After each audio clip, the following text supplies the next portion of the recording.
fazendo, né, a gente tinha estabelecido uma equação que governava a dependência em μ das funções de Green renormalizadas, né? Você tinha uma função de Green renormalizada de n pontos, né? Vou escrever ela aqui mais à frente, né? Uma renormalizada de P1, Pn, né? Alfa, que é G2 sobre 4π, né? Tá certo? Quadrado da constante de acoplamento é uma constante análoga à constante de estrutura fina, né? Que é D, né? Alfa, parâmetro de gauge, massas dos quarks e dependência explícita em μ, né? Todas essas quantidades são consideradas quantidades renormalizadas, né? São quantidades finitas, né?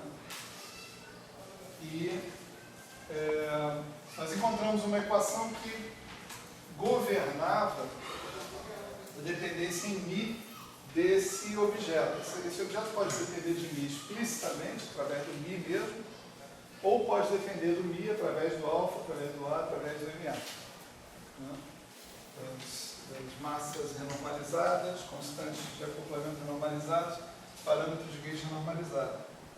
Então, a proposta de equação, né, foi essa que está aqui, né, mais delta de alfa, d de alfa,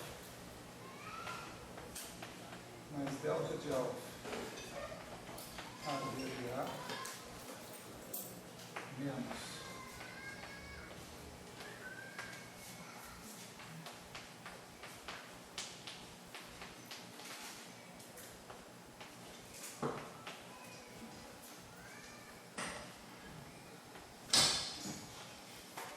isso tudo aplicado na função irredutível a uma partícula, né?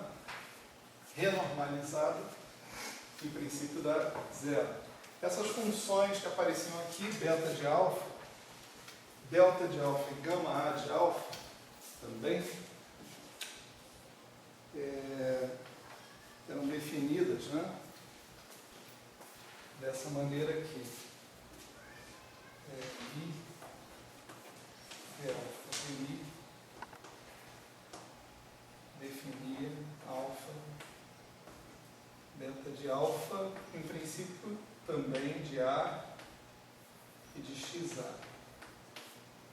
Né? O nosso parâmetro XA era MA sobre μ. Né? Nós tínhamos a função delta, né, definida pela variação do parâmetro de gauge renormalizado,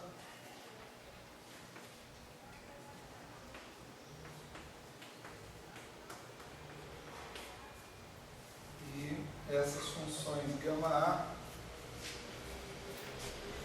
definidas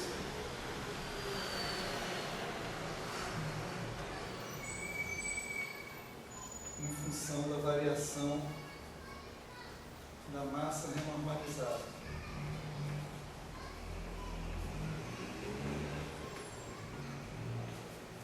Certo? Esse gama-gama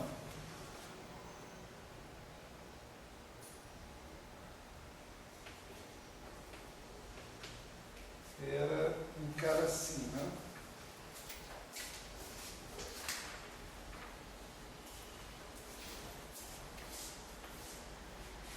Ele era definido, né, como isso aqui, menos 2 gama-gama é igual a número de partículas, ou número de campos de Young-Mills que entram na função irredutível a uma partícula, vezes uma função que foi definida como gama Young-Mills, que era μ sobre Z3 Young-Mills V3 Young-Mills dμ Isso aqui foi o que nós chamamos de gama n views. Tá?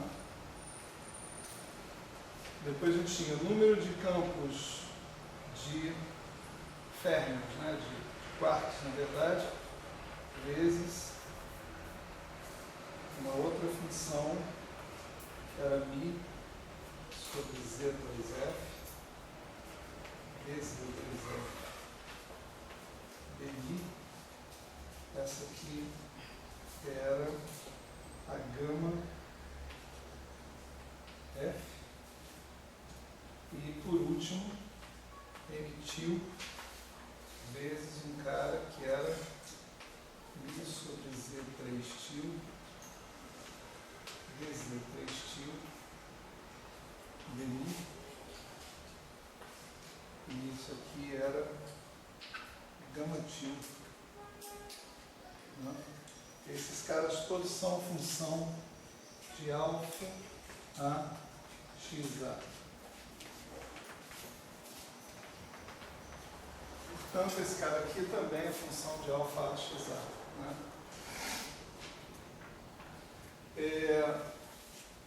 Mais ou menos imediato, imaginar o seguinte: se alfa, né, é a constante de acoplamento renormalizada, ou está relacionada com ela, né, G2 sobre 4π, μ de alfa de μ, em princípio, é uma quantidade finita. Né? Portanto, beta é finita. Mesma coisa para o parâmetro de Gauge renormalizado e as massas renormalizadas. Né? Então, essas três funções, em princípio, são de cara finitas. Né? São funções normais dessas grandezas que estão aí. O mesmo já não podia ser dito automaticamente dessas funções gama n, gama f e gama til. Né? Porque elas envolvem derivados das constantes de renormalização diretamente. Mas aqui eu disse para vocês que é possível provar, embora não seja tão fácil assim, é possível provar que essas funções são também finitas, tá certo? Quer dizer, elas dão funções analíticas, bem comportadas dos argumentos delas, de alfa, de A e de xa. Né? Com isso, o que você tem aqui é realmente uma equação diferencial, totalmente bem definida, que permite que você estabeleça o comportamento da tua função irredutível a uma partícula em função de μ, função da dependência total dessa função irredutível a uma partícula sobre μ. Né? E aí, para a gente explorar um pouco, né, essa história toda, a gente imaginou um comportamento, né, de escalonamento, né, dessa função. A gente imaginou o que aconteceria, como é que seria o comportamento, né, do gama se cada momento fosse reescalonado por um certo fator constante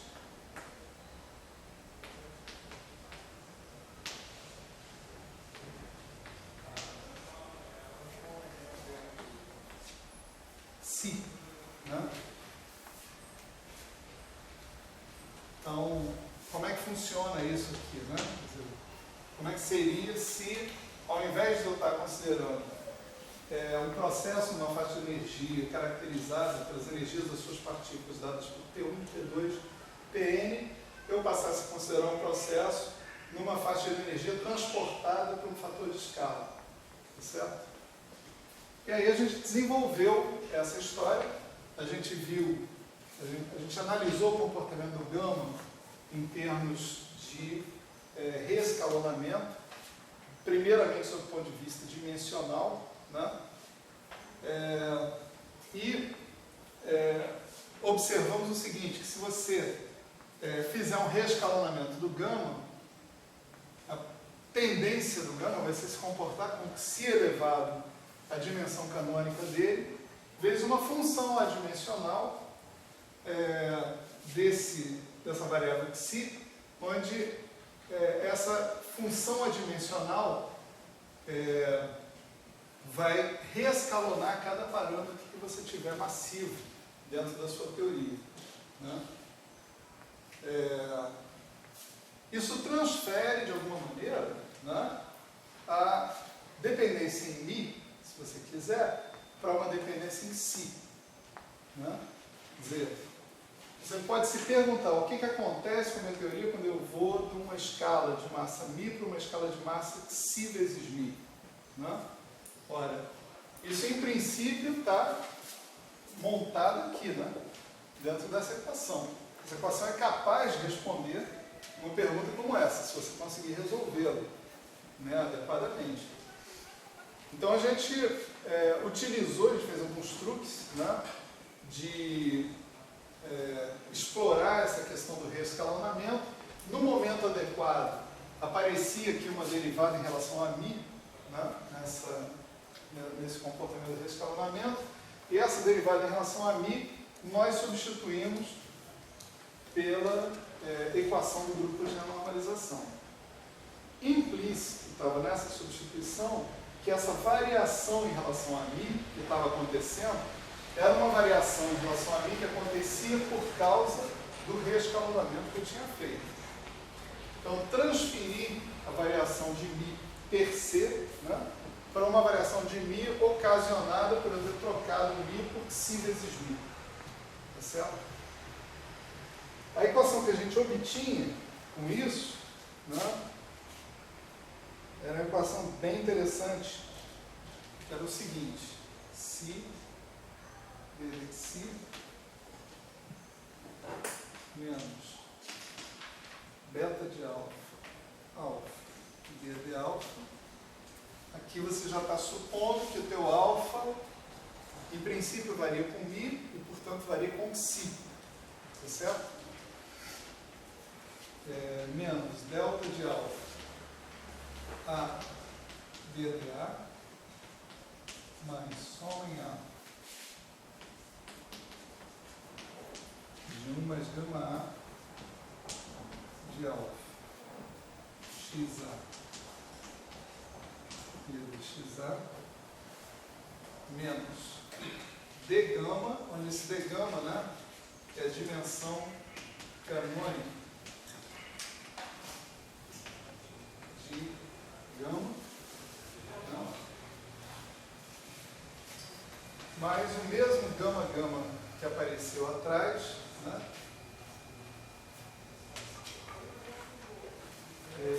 atuando sobre a função renormalizada, mas agora nos momentos reescalonados,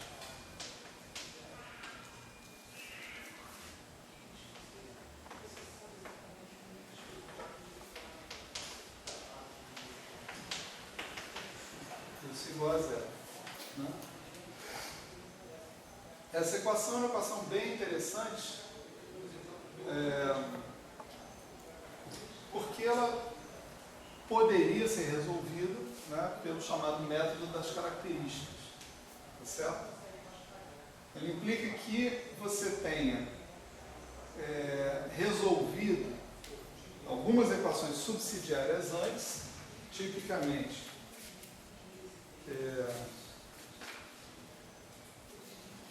uma equação subsidiária para o beta, envolvendo a função beta, que é a definição da função beta.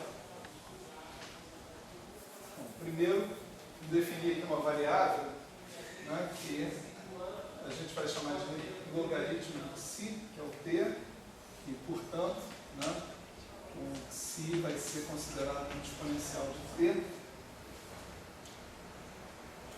Você coloca o Si como que era antes, né, um fator de escala positivo definido, em princípio,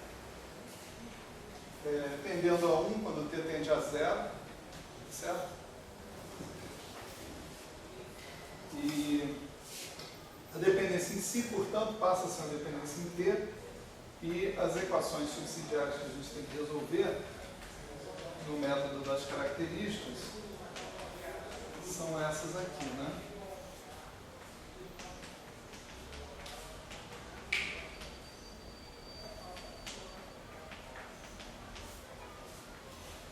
uma para a função beta, uma para a função delta.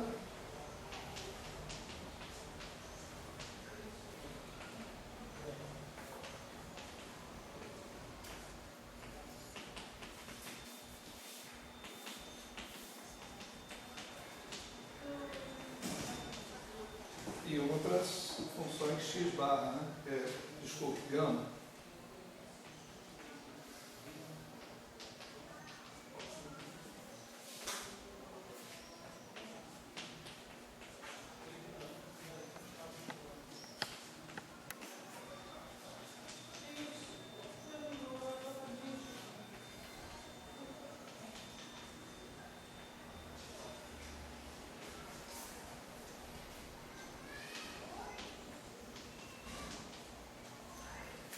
Essas equações todas são sujeitas a condições, entre aspas, condições iniciais, né?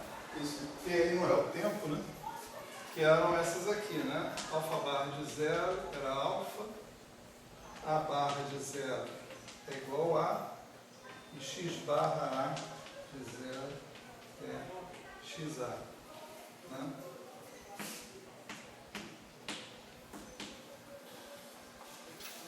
Então, qual era a moral da história?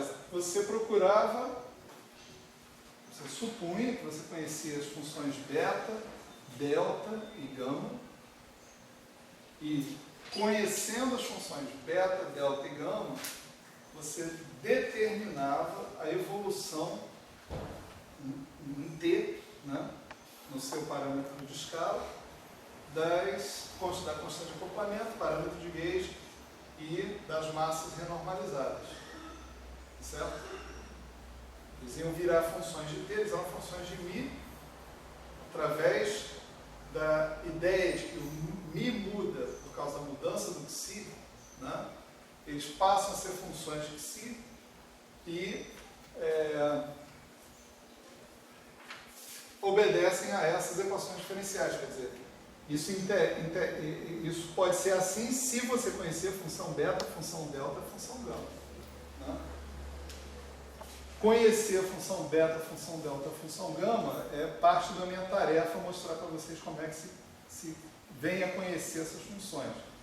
Tarefa que infelizmente não vai ser feita hoje, não vai ser desempenhada hoje, né?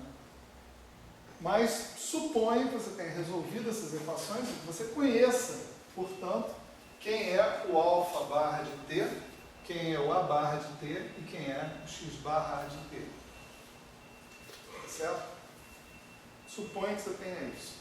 Se a gente tem isso, aí essas equações, essa equação que está aqui, né, você pode pegar esse cara que está aqui, né,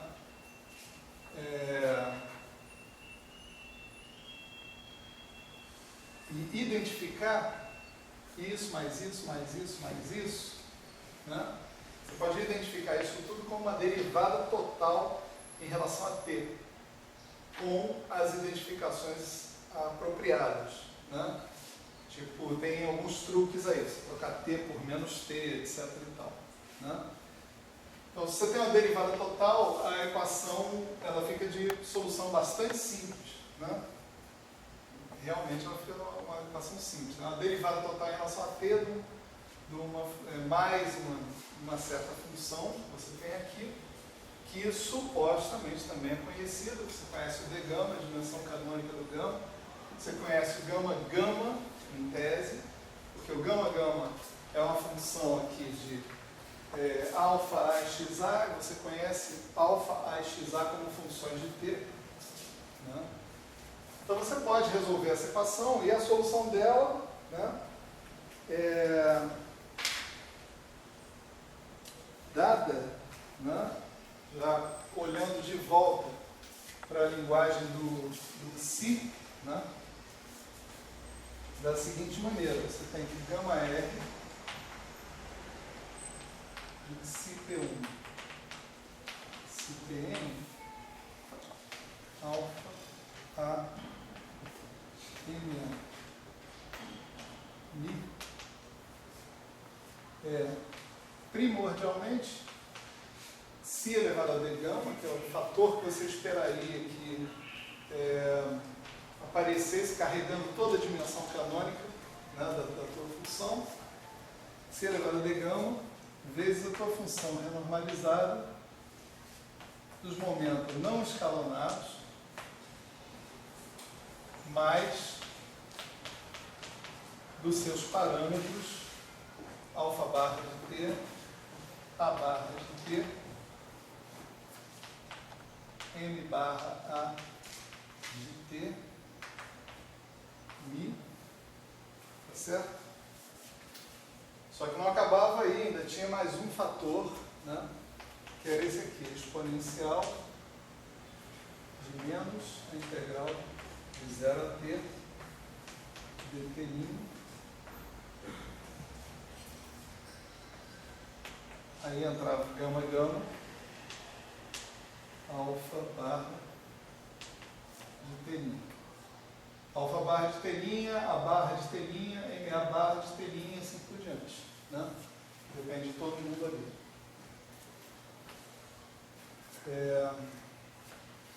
Então você vê, essa equação dizia basicamente para a gente que o comportamento da sua teoria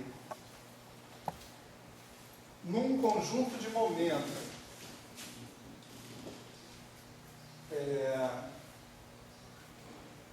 no qual você conseguisse identificar um certo fator de escala comum, né? Ou seja, tu não costuma sentar aqui, ou Zé? Cheguei atrasado, não quero atrapalhar a aula. Acabou de recordar para todo sempre. Por sorte eu tô rouco, não vou reconhecer minha voz. Qual o problema? Atrapalhar a aula, cada um que aparece. Mas, porra, não agora sim você não viu, cara. Sentou aí e atrapalhou a aula, cara. Filmei. Do Maio que vai ficar famoso, né? Quem quer que atrapalhar a aula. Eu não vou sentar na frente. Mas enfim. Não Não devia ter falado nada, foi mal. Você não tá me lançando para repor o negócio do outro, cara. Bom, vamos tentar. Então, boa noite a todos, boa noite. Já atrapalhei, vamos ser educados. Então, você tem uma região, né, no teu espaço de momento que, vamos dizer o seguinte, que você possa caracterizar por uma certa escala de si. Né? Essa escala de si significa um fator comum que você multiplica todos aqueles momentos, né, que você possa extrair, né, desses caras todos. Né? Claro que 1 é um fator comum muito banal. Né? Então, o melhor é imaginar, se você está falando, por exemplo, de momento muito pequeno, esse si vai ser um número pequeno. Se você está falando de momento muito alto, si vai ser um número grande. Né? Você tipicamente vai relacionar esse regime, onde você está supostamente estudando a sua teoria, com um regime onde os momentos não estão reescalonados. Os momentos estão nos valores originais deles. Né? E, em compensação, né, você vai usar uma constante de acoplamento, um parâmetro de calibre e uma massa, né, ou várias massas, nos quartos, que não são as massas, constante de acoplamento e parâmetros de calibre renormalizados da sua teoria. São evoluções desses caras. Evoluções ditadas pelas equações características. Certo? Quer dizer, você resolve as equações características, você vai encontrar esse comportamento para o alfa de t, a de t, x a de t. Né? Então, você vai usar, por exemplo, constantes de acoplamento que podem ser maiores ou menores do que a constante de acoplamento renormalizada que você tinha definido anteriormente, né, dentro da sua teoria original. Mas sem ser infinito, né? Também. Ou na evolução pode dar alguma espécie Não. de divergência? Não? Em princípio, não. Né?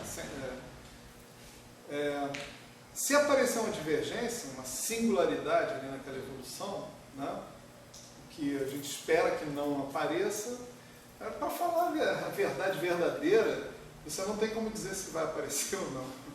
Né?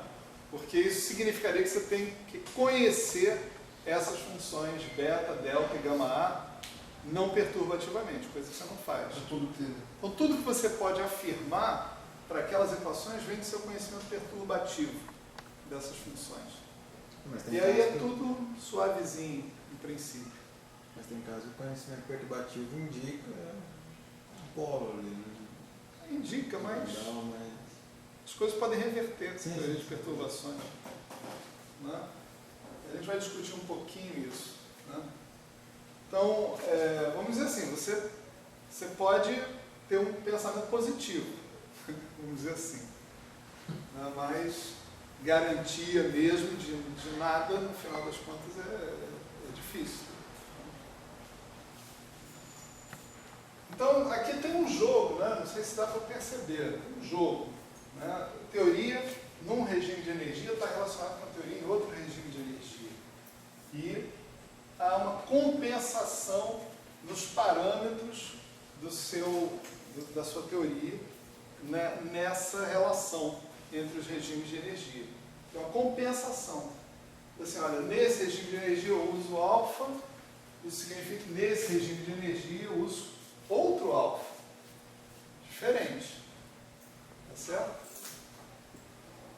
Além disso, há esse fator que está aqui, que está aparecendo aqui, que também é um fator de escala, de certa maneira. Você pode escrevê-lo como um fator de escala. Né? Você pode mudar da base E para a base Xi, por exemplo, né? E escrever esse cara como um fator de escala. Esse fator de escala é adimensional, em princípio. Né? Só que ele envolve não mais apenas a dimensão canônica da tua função. Ele envolve essas funções gama, que aí você começa a entender qual é o papel dessas funções gama. Né? Essas funções gama modificam a dimensão de escala canônica da sua função de Green renormalizada. Né? E por isso são chamadas de dimensões anômalas. Né? Essas gama que estão aqui. Você vê que a dimensão anômala total, né, vai ter a ver com o tipo de função de Green que você estiver considerando. Né? Se você não tiver nenhuma perna bosônica, esse pedaço aqui não aparece. Né? Nenhuma perna de fantasma, esse pedaço não aparece. Então, a dimensão anômala, na verdade, são dimensões anômalas. Tem uma dimensão anômala para os bósons, para os fótons ou para os gluons, né? Tem dimensões anômalas para os fermions e tem dimensões anômalas para os fantasmas. Cada campo que você tiver na sua teoria vai carregar suas dimensões anômalas. Mas só para lembrar, você fala dimensão anômala porque daquela exponencial vai ser um fator que vai se juntar com aquele xi de gama e aí não vai ser mais de gama, né? Chama esse cara todo aqui de delta, né? Então você está com um exponencial de delta. Não é isso? Uhum. Mais uma vez, como é que muda de base? Alguém lembra? Si elevado a... Isso tem que ser, eu quero escrever isso como xi elevado ao log base xi, não é isso? Uhum. Isso. Da exponencial de delta, né? Uhum. Ah, tá. Acho que é isso. Né? E aqui, isso aqui vira xi elevado a delta log xi de E. Sim, é isso mesmo. Né? Então, você vê, Só aqui é como se você pegasse o d gama e mandasse um d gama mais ou menos, né? Bom, mais, vamos lá. Mais delta log xi de E. Né? Uhum. Então, esse delta que está aqui é esse cara que está aqui dentro. Uhum. Está carregando essa alteração aí. Acho que após 7 anos de sair do ensino médio, a primeira vez que eu uso o log com a base não é. Pesado. Acho que é a primeira vez que eu. Tirando o Quantos ensino anos? médio, Quantos anos você saiu do ensino médio? acho que uns 7, 4 anos de faculdade, não. Inveja. O pessoal fez Enem, né, esse fim de semana. Fez, vai fazer no próximo. Não tem inveja nenhuma não, deles. não, também Não tem não, inveja também. nenhuma. Pô, tchau, tô brincando comigo. Não, do Porque na tua época isso não existia. não, cara. 5 horas e meia de prova, Existe uma 90 questões. gaussiana, você está subindo a gaussiana ainda, eu já estou descendo. Eu tenho saudade de coisas que são, assim, verdadeiras torturas para a maior parte das pessoas. Então tá. Então, tipo assim, isso daqui, esse cara que está aqui, o efeito que ele está produzindo é, de fato, mudar a dimensão de escala dessa função que está aí. Né? E quem controla essas mudanças são esses gamas que estão aí. Né?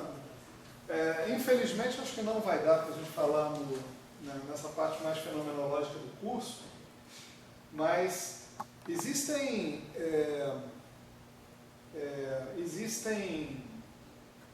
observáveis físicos, de fato, que você pode medir, né? Senão não seriam observáveis. Você pode medir esses observáveis e detectar a influência dessas dimensões anômalas, desse comportamento de escala que está aí. Certo?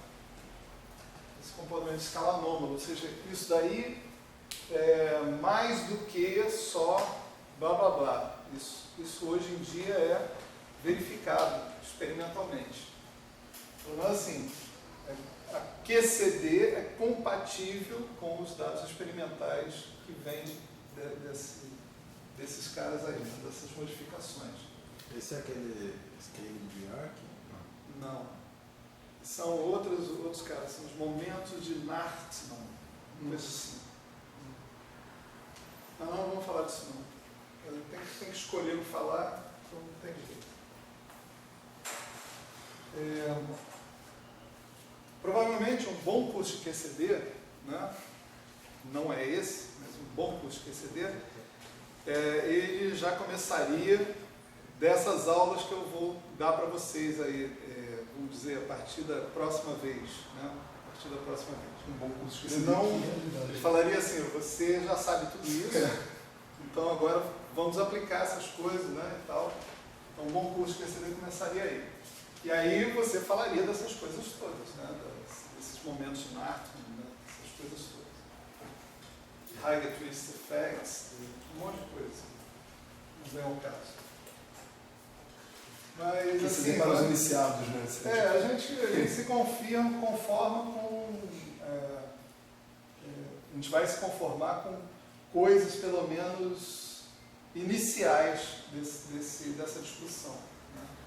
Que é um privilégio, né? Lembrando que o curso era 12 aulas de teoria de grupo e Lagrangiana quântica da QCD acabou. Você está avançando a passos largos, né? Mas ele avançou a custo de quê? A custo de trazer a discussão toda para o vídeo, né? Que é meio covardia. Daqui a 2 anos vai estar assim, ó, olhem aquela aula do Gustavo de grupos de renormalização antes de... Vamos começar agora do scale de Bjork e twist effect, etc. No limite ao céu.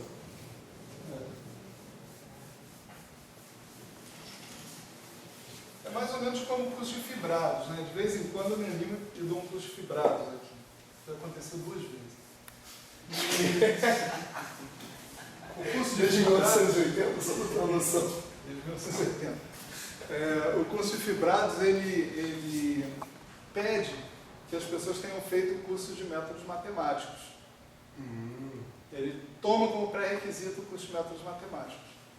A primeira vez que eu dei, eu estava colocando como pré-requisito grupos de Lie também, visto como variedades diferenciáveis. Aí depois eu vi que não deu certo. Então, grupos de Lie está sendo dentro do curso de fibrados, não tem problema. Aí fica isso, tipo assim, é um negócio que não anda, né? Bom, vamos explorar um pouquinho então essas equações que a gente acaba de apagar aqui, da função beta, basicamente da função beta. A gente vai ignorar, isso não é novidade, a gente fez isso na aula passada, a gente falou, olha, vamos pensar que a dependência toda seja dada em função do alfa, e as outras a gente segura a discussão por agora, né? Então é a mesma coisa, o mesmo espírito, a gente viu que a gente não produzia nenhum resultado particular demais fazendo isso, e o espírito é o mesmo agora. A gente vai supor que não tem massas, não tem parâmetro de gauge, só tem a constante de acoplamento dentro, só tem o alfa. Mais ainda, eu vou reescrever a equação para a função beta dessa maneira aqui, como G barra dt como sendo beta G barra de t. A equação estava escrita para o alfa, a gente está voltando para o g, porque é mais conveniente discutir o negócio diretamente em termos da constante de acoplamento do que em termos do quadrado da constante de acoplamento, né? Se você fizer essa conversão, né, a equação do alfa era assim, d alfa dt era igual a alfa, beta alfa de t, né? Aí você pega a alfa e substitui como G2 sobre 4π aqui, você vai ter um fator 2 aqui, que eventualmente está sendo engolido nessa história. Está sendo engolido no que foi chamado aqui de beta G, tá certo? Quer dizer, o beta G inclui esse fator 2 que você obteria se você viesse a equação para o alfa para a equação do G. Mas não é nada... Não tem o G na frente também, não? Não. Não é nada esotérico, não. E nossa condição de inicial, né, era essa que está aqui. Bom, para evoluir nessa equação, né, de alguma maneira, você deveria conhecer a função beta, né? Se a função beta não é moleza, né, em princípio, a gente só tem acesso perturbativo a ela, mas isso não nos impede de sonhar um pouco, né? De imaginar o que aconteceria se. Tinha uma série na Marvel que era assim, o que aconteceria se Peter Parker tivesse casado com Gwen Stacy e não com Mary Jane, né?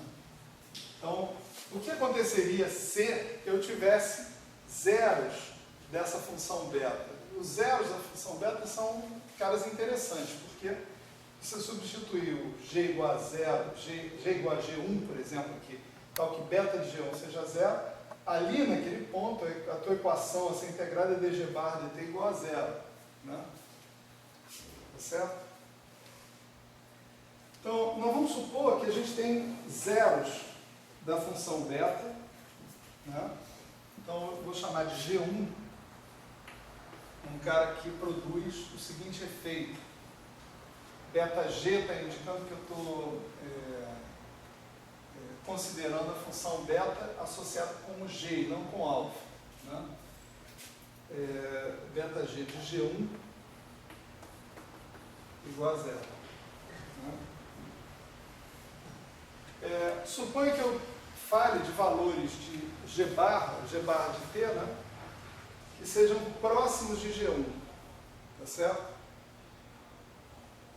Aí eu tenho o direito, né, de expandir a minha função beta em torno de G1. Né? Então, o beta G de G barra, né, perto, né, para G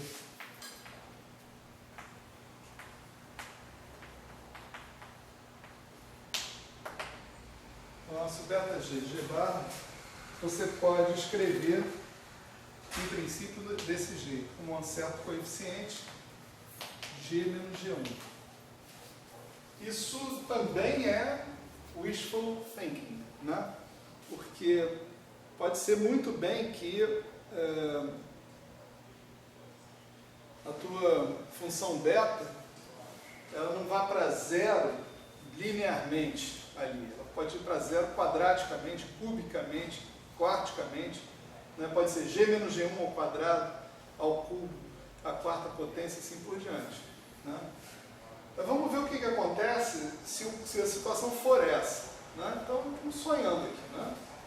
De fato. Se a gente tiver... Beta 1, só... É beta 1 mesmo. Assim. É uma constante. É uma constante que caracteriza essa função beta em primeira ordem, né? A expansão em torno de G1. Tá certo? Mas está ponto suficientemente próximo de G1, para um G bar suficientemente próximo de G1, isso é o primeiro termo de uma expansão inteira. Né? Ele está dizendo que talvez tenha, que aconteça Talvez de... beta 1 fosse zero. Sim. Tá. Né? Se beta 1 for zero, aí o primeiro termo da sua expansão inteira é G menos G1 ao quadrado. Ok. Assim por diante.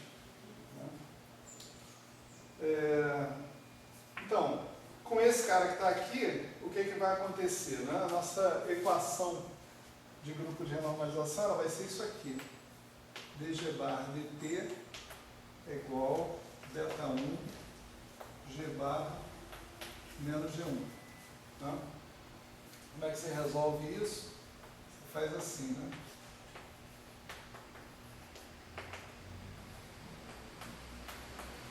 E aí você integra, né, entre 0 e t.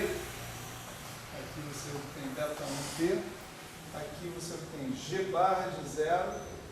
Você está usando como g. Né, e g barra de t. Né. Aqui a integral é fácil. É só você fazer uma mudança de variáveis aqui. Tal que g barra menos g1. Aqui é um G barra linha, né? Vamos chamar assim. G barra linha menos G1 seja um G barra duas linhas. Né? Então, isso aqui vira integral de G menos G1 até G barra de T menos G1 de G barra linha sobre G barra linha. E isso é o logaritmo de G barra de T menos G1 sobre G menos G1. Certo?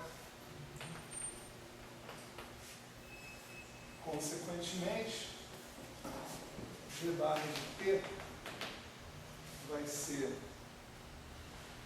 G1 mais G menos G1 exponencial de beta 1t. Né?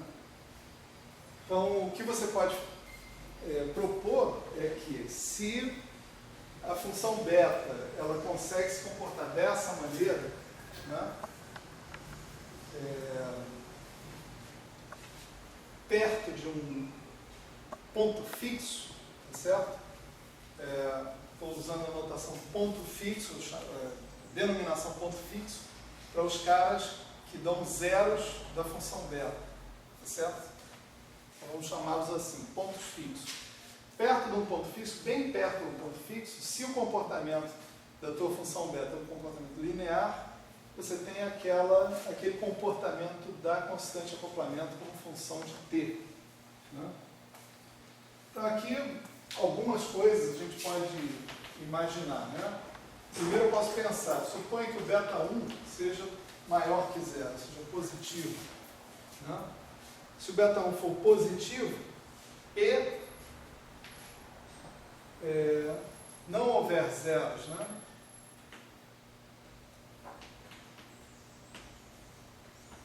Entre G e G1, poderia haver mais um zero entre G e G1, e nesse caso a tua expansão já estava falhando. Né? Porque você precisa garantir aquele comportamento que está ali. Aquele comportamento que está ali está dizendo que G1 é um zero da sua função, e outros caras não são. Né?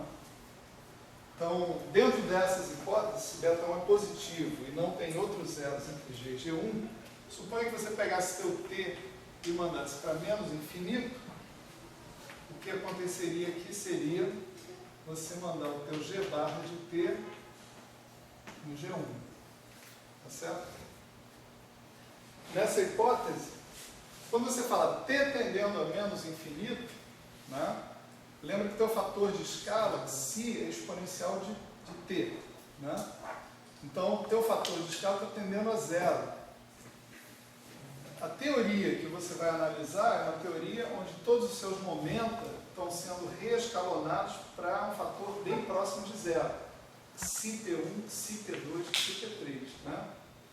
Então, o regime que você está analisando é um regime de baixos momentos. Tá certo? É um regime infravermelho, como a gente conhece. É o jargão, né? Que a gente está falando. Altos momentos, ultravioleta. Baixos momentos, infravermelho. Né?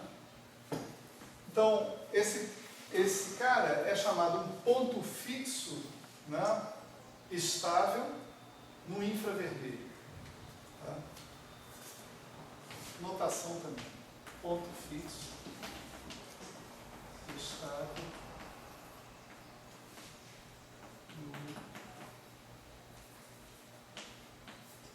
no infravermelho. Ok?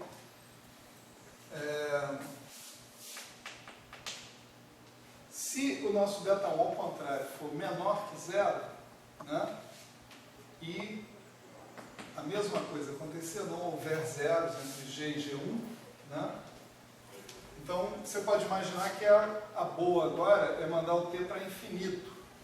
Né? Então, se você manda o t para infinito, sabendo que o beta 1 é menor que zero, esse cara aqui também vai para zero, e o teu g barra de t tende ao G1.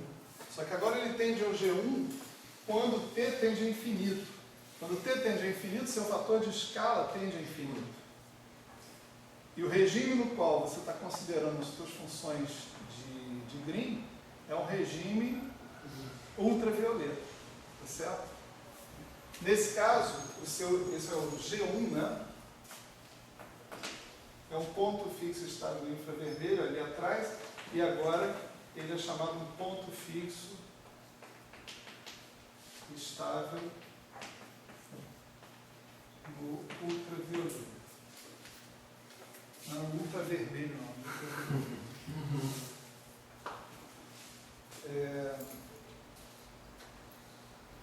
Então vocês veem que a vida não é assim, né? Mas você já pode identificar que o sinal desses coeficientes da função beta, da expansão perturbativa da função beta, vai ser um sinal muito importante. Né? Ele vai definir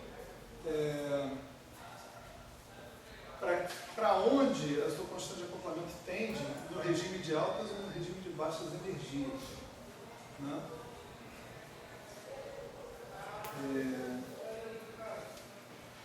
Vamos ver o que aconteceria, né, se a gente aumentasse a ordem, né, na qual a função beta pode ser expandida de maneira diferente de zero.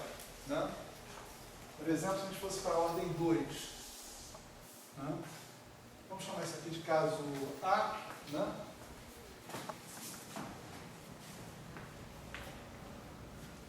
Então, esse aqui vai ser o caso B.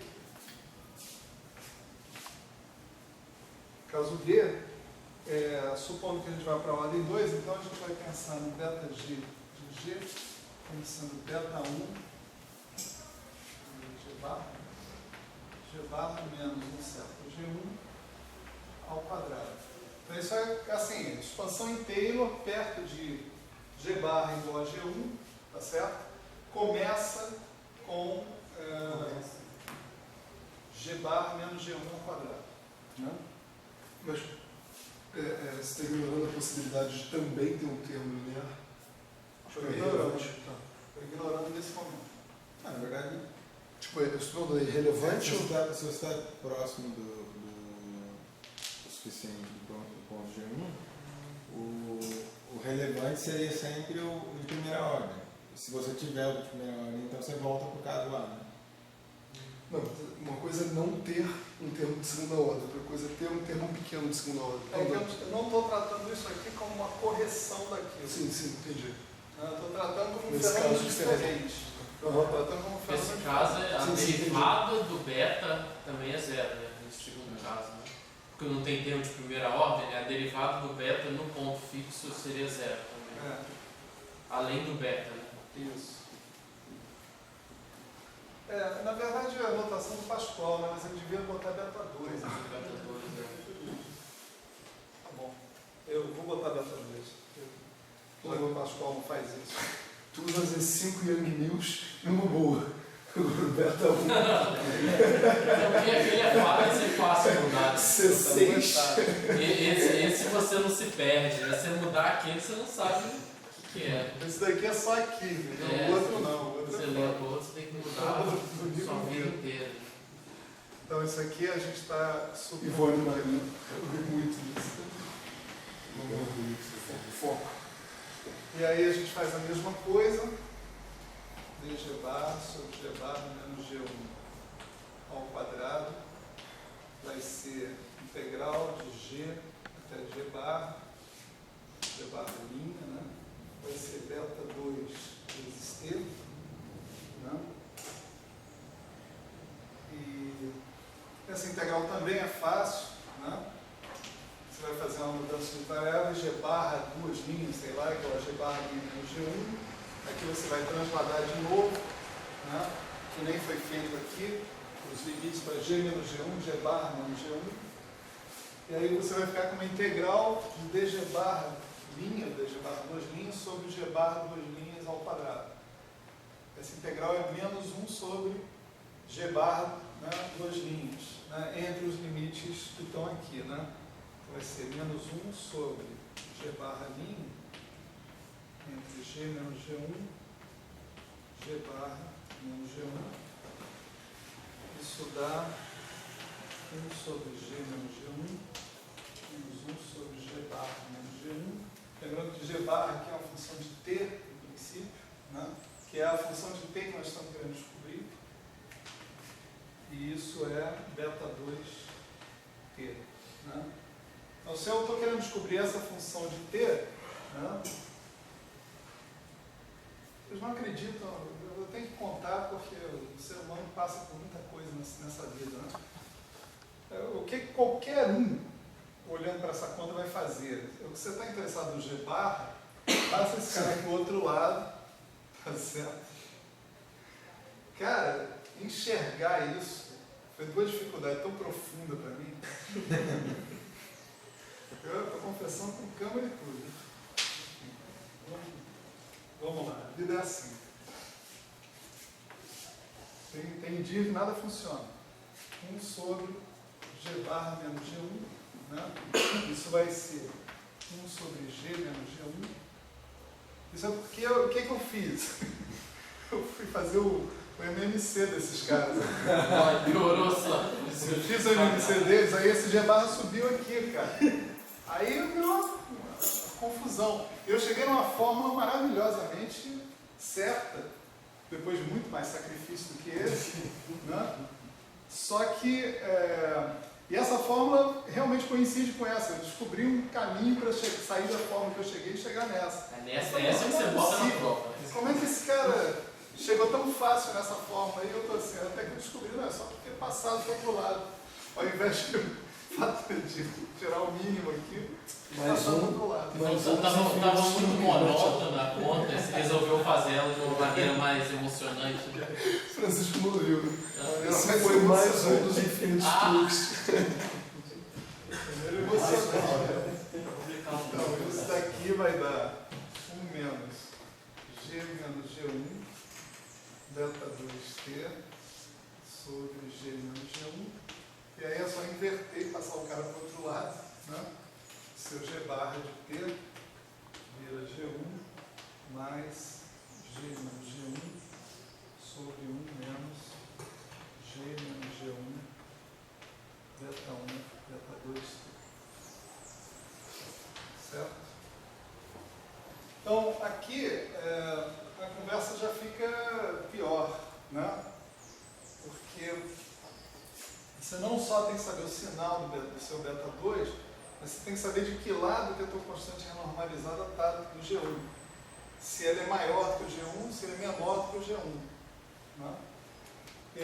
A combinação dessas duas coisas é que vai dar o tipo de evolução que você vai ter em T, né? Então, é como se fosse um ponto de célula. Pode ser, pode não ser. Também vai do sinal em cima, né? É porque dependendo do sinal, dependendo se ele está do Não, a lado derivada direito ou do lado segunda não é esquerdo. zero, né? Então, mas a derivada segunda não é zero, então não pode ser bem um ponto de célula. Se você for mandar T para mais infinito ou menos infinito, aquele segundo termo dá zero de qualquer jeito, né? Por quê? Não entendi por quê. Se T for para mais infinito com o domínio positivo, fica o domínio infinito. Não, o segundo. O segundo vai ser em termos da soma que você diz? Você vai ter para infinito. Se mandar T para infinito, você vai ficar. O termo do Sim. beta T vai dominar sobre o 1, Sim. corta o G menos o G1 ali e vai ficar 1 sobre Independente do sinal, né? Isso. E para T menos infinito é a mesma coisa. Só que um vai para zero Do do lado lado ou do positivo outro. e o Aham. outro vai do outro lado. É verdade. Concordo com ele. Se T for para zero, não, também. Se for para zero, fica em cima. Então, zero vai dar Z. Qual o problema dessa? Vai dar G. Qual o problema dessa? Boa pergunta. Só tem um problema no caso em que T é igual a. No caso em que o denominador Dá 1, né? zero, Se aquilo ali der 1, né? Se T for o inverso daquele troço. Isso.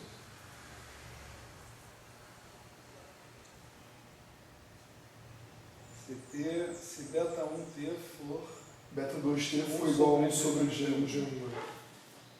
Aí dá ruim. beta 2.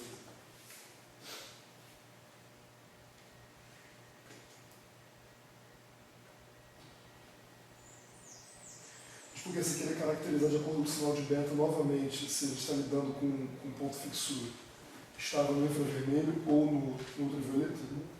Era algo assim. Então possivelmente na hora de inverter o G barra houve algum erro de manipulação. Não, o G-bar é exatamente isso. Pelo menos o... Pascal disse. Não, o Pascal chegou exatamente na mesma forma. Duas pessoas não vão errar. Mas não, tipo assim, ali não tem o que falar, né? Não sei, não. É muito babaca a conta. Não é possível que essa conta esteja errada. Ainda mais com o Pascal dizendo que está certo também. Mas a conta está certa. Né? Mas ele também faz discussão com relação ao sinal? Ele diz que a gente precisa saber o sinal de G menos G1 beta 2 para saber o comportamento ultravioleta ou infravermelho desse cara. A primeira vez que eu li fez um sentido brutal. Né? Agora não faz sentido nenhum. Mas deixa eu te perguntar uma coisa. O infravermelho tem que ser necessariamente tendo a menos infinito?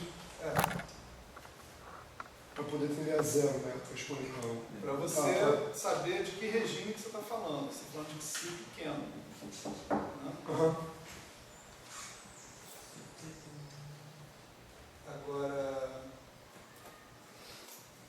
é fato, né? Assim, vamos supor, sei lá, vamos supor que beta 2 seja positivo, G menos G1 seja Positivo também. positivo. Se o T Explodir para cima, isso vai para menos vamos infinito. dizer que o T começa em zero, né? T igual a Então é zero. G1 mais positivo. Se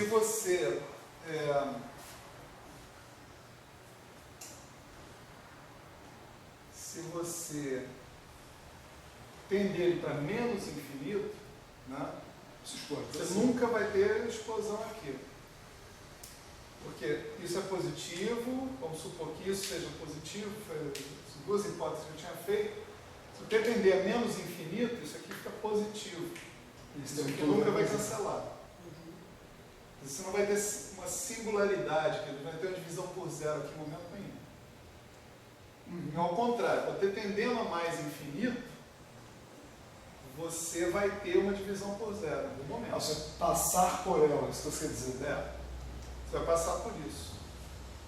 Ou seja, Antes de você fazer o G bar de entender o G1, você vai ter uma divergência, você vai ter o CAT tudinho. Entendi. Ah, então exatamente, um polo divergência ultravioleta absoluta. ou um polo ultravermelho. Né? Mas o polo acho que não é ultravioleta. O polo é o polo, depois você vai para o ultravioleta. Você O passa polo é pelo um polo só, indo né? para o ultravioleta. O polo é isso, né? Mas é que você pode Qual que é o limite, polo? você Faz sentido fazer essa Mas olha só. Tá, né? Exceto se você passa por uma singularidade, já não funciona mais. Né? O problema é você passar por essa assim, talvez seja mal escrita, só É, isso. pode ser. Você passar ou não passar por essa singularidade dependa da análise do sinal global disso aqui. Isso sim. Isso sim eu acho que pode ser afirmado. Agora é claro, já passou da singularidade, está do outro lado, né? Se o T vai, o módulo de T vai para o infinito, o treco vai para zero, o cara vai para G1. Não tem jeito. Né? Mas tem uma singularidade ali. Dependendo do sinal e do regime que você está considerando por T. Eu acho que, se bobear, é isso que o Pascal quer dizer, mas as palavras exatas dele são assim. Nesse caso, é necessário saber o sinal de beta 2, G menos G1, beta 2, G menos G1, produto, de modo a determinar o comportamento infravermelho ou ultravioleta da teoria de campo. É uma frase genérica, né? Mas assim, ela pode puxar essa interpretação, já que você está lendo o negócio, está falando de cara que é o infravermelho estável, o ultravioleta estável, você pode puxar essa interpretação para essa questão da estabilidade. Só que não, só que tenha singularidade aqui que talvez seja realmente o ponto determinante nessa análise aí. Né? Outras coisas que o Pascal fala é o seguinte, se você agora for para G barra menos G1 ao cubo, né? Você tem a análise do... Isso eu não fiz essa análise, infelizmente, no meu tempo, né? Mas você tem a análise do caso A repetido, certo? Quer dizer, que você pode ter, nesse regime, T tendendo a menos infinito, o G bar de T tendendo a G1, né, para beta 1 maior que 0, para beta 1 menor que 0, o G bar de T tendendo a G1, com T tendendo a infinito. Né? E ele diz o seguinte, para potências ímpares, em geral, né, o comportamento é esse. Para potências pares, caso a caso. Caso da QCD é justamente de uma potência ímpar. O ponto fixo em questão, que nós, sempre que você tiver teoria de perturbações, o ponto fixo natural, um ponto fixo óbvio, é o zero. Tá certo? Quer dizer, a tua expansão perturbativa vai sempre fazer o seu beta ser uma série de potências em G, começando numa certa potência de G. Tá certo? No caso, isso fica para depois, né? Mas a função beta começa em G3. Tá certo? Então a função beta cai da QCD, no caso, cai nesse caso que está aqui, se você pensar que o teu G1 é zero. O teu ponto fixo que você está querendo acessar é zero. Então o sinal do beta 1 vai determinar se você está trabalhando com um ponto fixo infravermelho ou com um ponto fixo ultravioleta. Tá certo?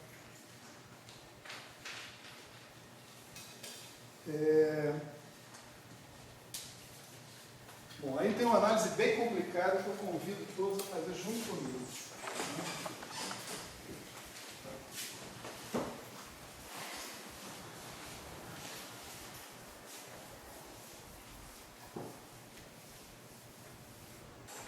O nosso amigo Pascoal resolve pirar na batatinha e colocar algumas situações, né? Aqui você tem um gráfico do beta, da função beta, em função do G. Né? Então, a primeira possibilidade que ele coloca aqui é uma possibilidade assim, você ter um cara assim, depois assim, depois assim. Né? Aqui você teria um G1, aqui você teria um G2, aqui você teria um G3. São vários pontos fixos da tua função beta. Né?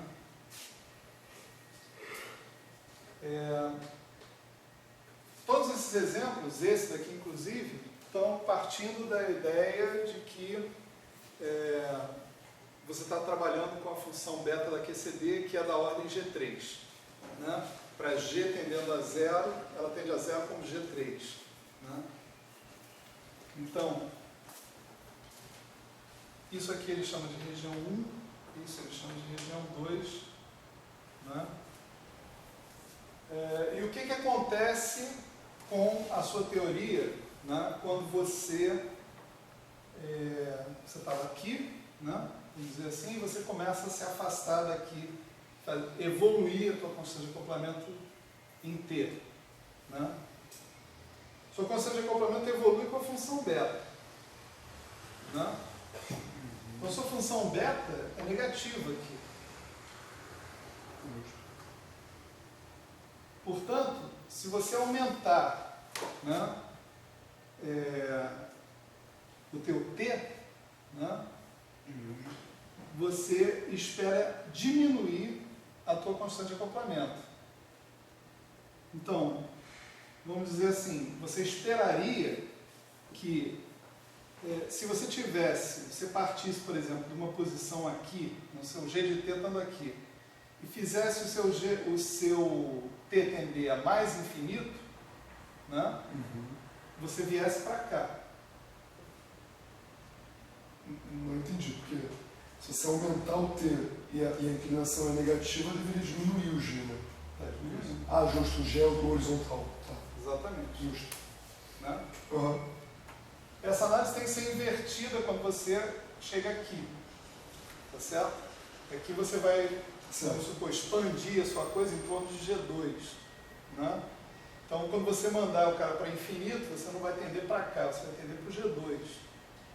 Certo? O seu outro ponto fixo ultravioleta. Né? Então, nesse caso, você tem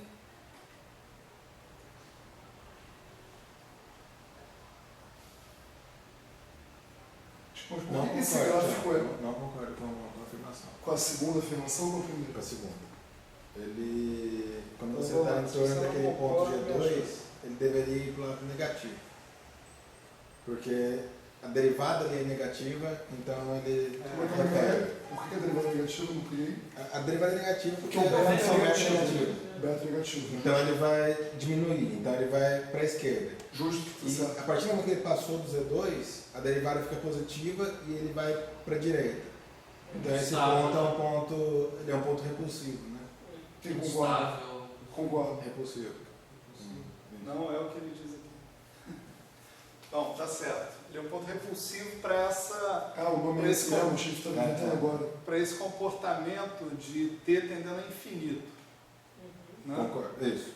Mas para T tendendo a menos infinito, É que para ter ainda menos infinito, você está numa situação em que você está diminuindo no eixo T, então seria como se tivesse derivada com sinal contrário.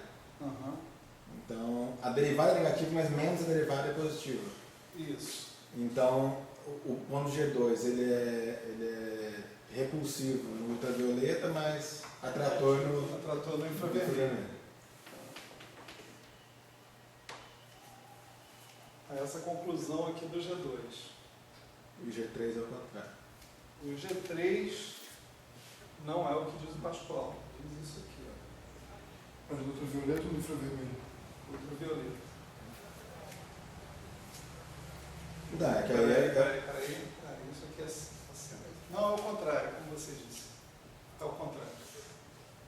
Ao contrário, assim, você tem que inverter Qual o é o regime. G2, né? Tem que inverter o regime. Mas vem cá, por que a gente não analisa o gráfico de G por T, em vez de analisar o de beta por G? Qual é a utilidade? Porque não necessariamente você tem o gráfico de G por T. E a gente tem o de beta por G? Tipo, como é que eu desenhei esse gráfico e o que eu Você está ganho? supondo que o comportamento da tua função beta é Se esse. você já sabe, conhece ela de Você antemão. está supondo, isso aqui é um tá. guess. Entendi. Né?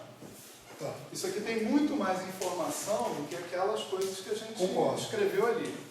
Uma vez que você tenha isso, Então, E para chegar no G, porque você precisa passar pela função beta. não, tudo bem, mas falando assim, você conhecer a derivada, você quer achar a função, né? Você quer saber. olha, Porque esse no fundo, a gente daqui, quer saber o GT, né? Sim, Esse daqui é um só que não comportamento. você consegue resolver para todo G. esse é o comportamento do que você espera que seja a função beta da QED. Né? A função beta da QED, O da esquerda é um todo QCD, né? mundo vai ter. Não, esse aqui eu não. Um gráfico qualquer. Não, é outra história. Isso daqui é uma teoria hipotética. Né? Essa daqui poderia ser a QCD, a da QED, com a diferença que aqui ninguém sabe. Né? Nesse ponto aqui Não se encontrou o zero, né? O não ponto se fixo. encontrou um outro ponto Que não fixo. fosse o zero. É. Então aqui você tem o contrário desse comportamento aqui, como a função beta é positiva, a sua derivada vai ser a tua função beta é positiva. Se você fizer o teu t ir para menos infinito, em princípio você estaria vindo para a origem. Se você fizer o teu t ir para mais infinito, você estaria saindo da origem. Certo? Na evolução do cara. Então isso daqui é um ponto fixo infravermelho. Em princípio. E esse outro cara que está aqui, né, seria um ponto fixo ultravioleta.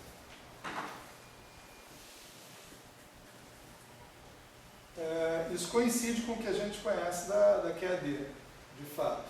Né? Eu não estou falando disso, estou falando disso, desse pedaço que está aqui. No caso da QAD, a constante de acoplamento efetiva aumenta à medida que a energia aumenta. Né? E a gente pode se considerar tremendamente afortunado de viver numa escala de energia, as nossas escalas de energia atômicas, moleculares, etc. e tal, tais que a constante de estrutura fina é pequena. Isso permite que a gente faça teoria de perturbações aqui perto desse infravermelho que está aqui. Mas, assim, a gente tem escala acessível para poder encontrar uma constante de acoplamento grande que a gente não possa fazer de perturbação, que não seja mais razoável. Tipo, a escala de energia que a constante de estrutura final vai dar 1 é acessível ou é tão bizarra que... Veremos com o LHC, cara. Mas é o caso da QCD, né? Não, mas É na o caso da QCD. Não, mas No caso da QCD, mas eu queria saber qual é a escala de energia em que a QED aconteceria isso. Tá. Se era uma escala, em 10 a 34, não, dane-se, mas tipo, não, em 10 a 18. Fala dane-se não, senão o pessoal de teoria de cotas fica bravo. não, que sim, você espera que se você aumentar a energia muito, a QED vai furar em termos de teoria de perturbações. A QED é excelente para o infravermelho. Em resumo, vou perguntar quem foi pelo Léo. Eu queria saber se eu ia viver para ver isso acontecer. Eu acho que os caras têm cálculos, né, de ordem muito alta, né, para QED, né, cálculos perturbativos. Eu acho que uma das funções desses cálculos perturbativos é exatamente isso. Está preparado para detectar o momento em que a constante de acoplamento não puder mais ser usada no valor que 1 sobre 137. Professor, você falou que aquele poderia ser no caso da QED, não sei certeza se existe um outro ponto fixo. Não. É porque só se conhece a função beta até um certo ponto. Isso. Só se conhece a função beta perturbativamente. Aí você reproduzir um comportamento desse não perturbativamente é complicado. Perturbativamente é complicado. Até onde eu sei, parece que cálculos na rede apontam também Para um ponto fixo, Não, para o caso. para subir sem limite. Isso aqui, né? Isso. A mesma coisa que o regime perturbativo aponta. Mas é um problema ainda maior se você pensar no modelo padrão, né? Porque é o mesmo problema do grupo 1 de hipercarga.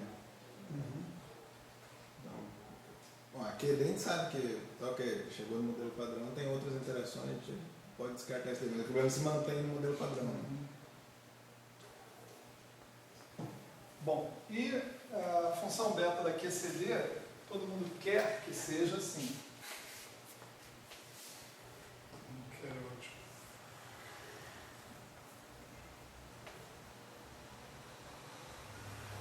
Então aqui você tem a tua origem, né, que é o teu primeiro ponto fixo, né, e você gostaria que esse cara fosse um ponto fixo ultravioleta, certo? Ou seja, que à medida que a energia aumente, que você tenda para esse ponto fixo que é o zero, né? Isso daqui é atingível, a gente não vive aqui, tá certo? A gente vive aqui assim, sei lá. Né? Viver aqui é mais ou menos recente, é coisa dos modernos aceleradores de partículas. Mas, digamos assim, dentro do núcleo é aí. É nessa Não, escala, não? é aqui assim. É aí? Dentro do núcleo, né? Você tem um ponto fixo infravermelho que não é zero. O zero não é um ponto fixo infravermelho. Se você fizer t tender a menos infinito, a tua constante de acoplamento cresce. Pensa no que o Gustavo falou lá, né? A tua função beta negativa, se a tua função beta negativa, você fazendo t tendendo a mais infinito, por aquela análise que está ali, você vai tender para o ponto fixo em questão, que você estava colocando. Né? Se você inverte e faz o t tender a menos infinito, é como se você estivesse invertendo essa coisa. Mas para poder ter um ponto fixo infravermelho, ele tinha que cruzar o zero de novo ali. Né? Não é um ponto, desculpa, usei a anotação, a linguagem errada. Você tem constante acoplamento efetiva grande no infravermelho. Se você fizer t tender a menos infinito, você vai tender Com G maiores, para cá, né? para Gs maiores. Certo? Bom, essa análise aí é só sobre a função beta. Né? Ainda tem as outras funções, tem a função delta, tem as funções gama das massas, né? Que podem complicar bastante a guerra, a situação. Né? E há teorias, não é o caso da QCD, mas há teorias com mais de uma constante de acoplamento. Né? Esse é o caso, por exemplo, do modelo padrão. Né? O modelo padrão tem mais de uma constante de acoplamento? Tem, né? Tem. Tem uma para o setor de SO2 e uma para o setor de hipercarga, exatamente. E uma para o Higgs. Né? E ali, então, a discussão pode ficar bem complicada, porque alguns pontos podem ser pontos fixos infravermelhos de umas constantes e pontos fixos ultravioletas de outras constantes. Você falou deixa eu tentar entender, do Higgs eu entendo, né? Seria tipo a auto-interação do campo escalar, né? Que não tem nada a ver com esse setor de Young-Mills, mas são constantes necessariamente diferentes para o S2 e o 1, não tem como você tentar fazer, você é um produto, não tem como você fazer com uma constante só. Você mistura, né, essas constantes. Depois vai que as constantes se multiplicam. Tá. Mas continuam sendo duas. Tem que assistir Entendi. a última aula dele lá. Ele fala isso. A última aula de letra fraca, ele fala isso. Eu entendi o Kawa também. Entendi o Kawa também. Tem os acoplamentos de Yukawa. Quem se me parece? E aí, Deus o livre e guarde. Né? Estava esquecendo o Yukawa. Bom, como eu disse no início, esse foi o ponto que eu consegui chegar hoje. Né? E programação para a gente terminar esse negócio do grupo de normalização vai ser o cálculo das funções do grupo de normalização, não só da função beta, da função delta, das funções gama, né? As funções gama são particularmente importantes, acho que são as mais importantes aqui, porque a função beta e as funções delta e os gama-as, né, eles são finitos, né? Assim, tem um argumento simples para você entender que eles são finitos. As funções gama das dimensões anômalas, eu não mostrei, não falei nada, né? Quer dizer, eu só mencionei que você pode mostrar em geral que as dimensões anômalas são finitas. É legal, pelo menos por causa do QCD, a gente ver essa coisa acontecer, né? Essas dimensões anômalas serem calculadas e se mostrarem como caras efetivamente finitos. Né? Então, a próxima aula, em princípio, a gente trabalha isso. Não sei se a gente vai levar a aula toda fazendo isso, mas se não levar, a gente já começa com a parte dos da mais fenomenológica. Né? Bom? Valeu.